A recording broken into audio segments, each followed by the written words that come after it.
7만 밑으로는 더 이상 안 떨어질 거야. 막 이런 믿음을 좀 가지셨던 분들이 있을 텐데 그게 이제 더 떨어져서 지금은 좀 6만 전자가 됐죠. 그리고 앞으로 어떻게 더 떨어져서 5만 전자가 될지도 모르는 일이고요. 반갑습니다. 한주주입니다. 5월에는 주가가 떨어진다. 이런 말 들어보셨나요? 아니 이제 곧 5월인데 어쩌라는 거야. 좀 걱정되시나요? 주식시장에는 이렇게 정말 많은 미신들과 속설들이 존재해요. 예를 들면 이런 것도 있어요. 할로윈데이 무렵에 주식을 사면 대박이 난다 하는 말도 있고요. 그리고 슈퍼볼 우승팀과 주가 사이에 긴밀한 연관성이 있다는 말도 있어요. 그리고 13일에 금요일에 주가가 굉장히 크게 떨어진다는 얘기도 있고요. 이런 미신들이 굉장히 많은 곳이 바로 주식시장입니다. 아니 주가가 얼마나 예측하고 싶었으면, 아니 그리고 또 이 주가가 정말 얼마나 예측하기 어려웠으면 이런 말들이 나왔을까 좀 생각을 하게 됩니다. 월스트리트에서 이런 말들이 나왔는데 월가분들이 굉장히 똑똑한 전문가 엘리트 분들이시잖아요. 근데 그분들도 역시 이렇게 주식시장을 예측하기는 굉장히 어려웠나 봐요. 그러니까 이런 속설들이 난무했던 것 같습니다. 오늘은 제가 주식시장에서 자주 들을 수 있는 고정관념 3가지를 말씀드릴 거예요. 오늘 내용을 준비하면서 제가 참고한 책은요, 월가의 영웅이라고 하는 피터 린치의 책인데요. 피터 린치는 펀드 매니저 출신이에요. 그분이 펀드 매니저 출신이어가지고 일반 우리 같은 투자자들이 좀 따라하기 힘든 영역은 있어요.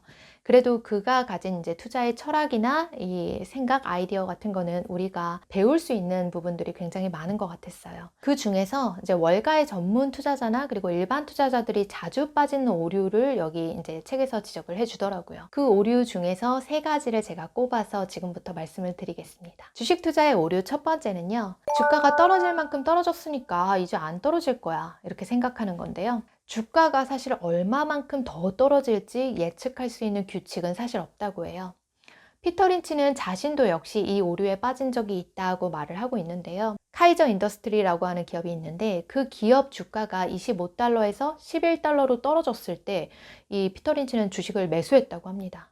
근데 피터 린치는 주당 10달러 밑으로 이게 절대 안 떨어질 거야 이렇게 이제 자신 있게 주장을 하고 매수를 했는데요.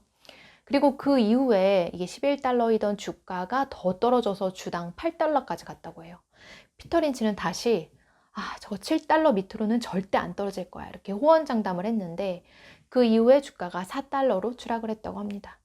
이렇게 주가가 얼마만큼 더 떨어질지는요, 피터 린치도 예측이 불가능한 거예요.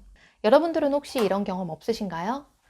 이제 이 주식 주가가 떨어질 만큼 떨어졌으니까 더는 안 떨어지겠지 이렇게 이제 생각을 했는데 이 주가가 지하 깊숙이 막 파고 들어가는 거예요.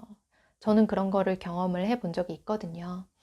지금 보면 삼성전자도 조금 주가가 그런 것 같아요. 7만 밑으로는 더 이상 안 떨어질 거야 막 이런 믿음을 좀 가지셨던 분들이 있을 텐데 그게 이제 더 떨어져서 지금은 좀 6만 전자가 됐죠. 그리고 앞으로 어떻게 더 떨어져서 5만 전자가 될지도 모르는 일이고요. 현재 재무제표로 분석해서 그리고 가치평가를 해서 아니 절대 이 밑으로는 떨어질 수 없어 이렇게 이야기를 한다고 해도 주가는 사실 그 밑으로 떨어질 수 있어요.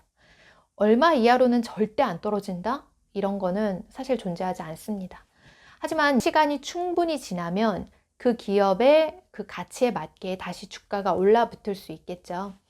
내가 기대했던 주가보다 훨씬 더 높게 치고 올라갈 수도 있을 거예요. 주가는 신도 예측하지 못한다고 하잖아요. 그렇기 때문에 과도한 확신이나 기대 같은 거는 어느 정도 내려놓을 필요가 있는 것 같아요.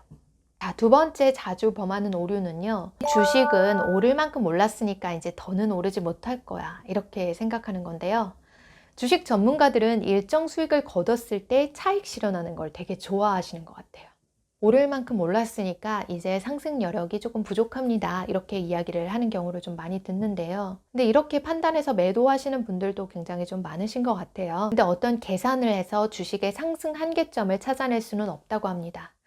여전히 기업이 좋은 흐름을 타고 있고 그리고 이익도 여전히 상승하고 있고 그리고 이 회사의 펀더멘털도 점점점 개선이 되고 있다라고 하면 주가는 2배가 아니라 3배가 아니라 7배, 10배가 되어도 차익 실현이 아니라 그냥 가지고 가는 게 나을 수도 있죠. 근데 기관 투자자분들이 이렇게 일정 수준으로 주가가 올랐을 때 차익 실현을 강조하는 거는요, 어쩌면 그분들에게는 굉장히 당연한 일일 것 같아요. 기관 투자자분들은 이제 고객의 돈으로 자금을 운용을 하시잖아요. 매년, 매분기 그 수익률을 굉장히 예쁘게 맞춰야 되는 거예요. 그러니까 자꾸 이렇게 차익 실현을 강조를 하시는 것 같아요. 하지만 개인 장기 투자자분들은요, 기관 투자자분들과 근본적으로 목표가 달라요. 개인 장기 투자자분들은 장기적으로 탁월한 수익을 내는 게 목표잖아요. 근데 기관 투자자들은 장기적으로 탁월한 수익은 아무런 관심이 없는 거죠. 기관 투자자분들은 장기적으로 나는 이 회사를 언젠가 떠난다 이렇게 생각을 하니까요. 그러니까 오를 만큼 올랐을 때 팔아버리는 선택을 하는 게 기관 투자자분들한테는 더 나은 선택인데, 우리 이제 개인 장기 투자자분들은 그걸 이제 따라갈 필요는 없는 거죠. 그리고 마지막으로 세 번째는요. 어떤 금액의 상한선을 정해놓고 그 지점까지 이렇게 주가가 반등했을 때 매도하겠다 이런 이제 믿음이나 원칙을 가지고 계신 분들이 있는데, 그런 것도 이제 좀 틀릴 수 있는 가능성이 굉장히 많다는 거예요. 이건 제가 주위에서 굉장히 좀 많이 보는 사례인데, 땡땡씨가 A 주식을 100달러에 샀어요.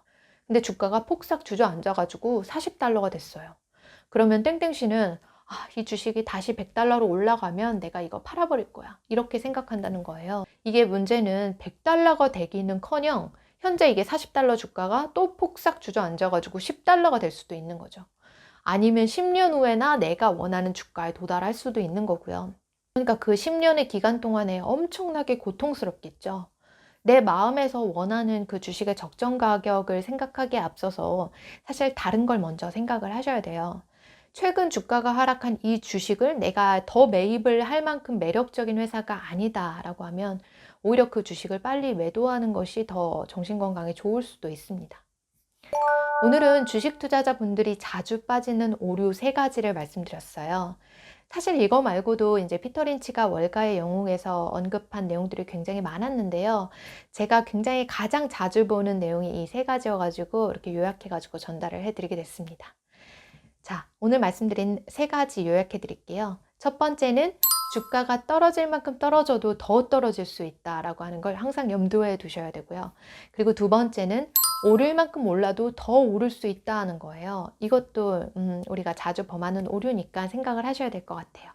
그리고 세 번째는 특정 가격으로 주가가 반등했을 때 주식을 팔려고 하는 그런 계획은 예상대로 되지 않을 가능성도 되게 높다는 거를 염두를 해 두셔야 됩니다. 이렇게 말씀을 드리고 보니까 저도 역시 이렇게 이제 생각의 오류에 빠져 있는 경우가 많았던 것 같아요. 생각 없이 살다 보면 이런 인지적인 오류에 자연스럽게 끌려가게 되는 것 같습니다. 자, 오늘은 여기까지입니다. 주주님들 편안한 밤 되세요.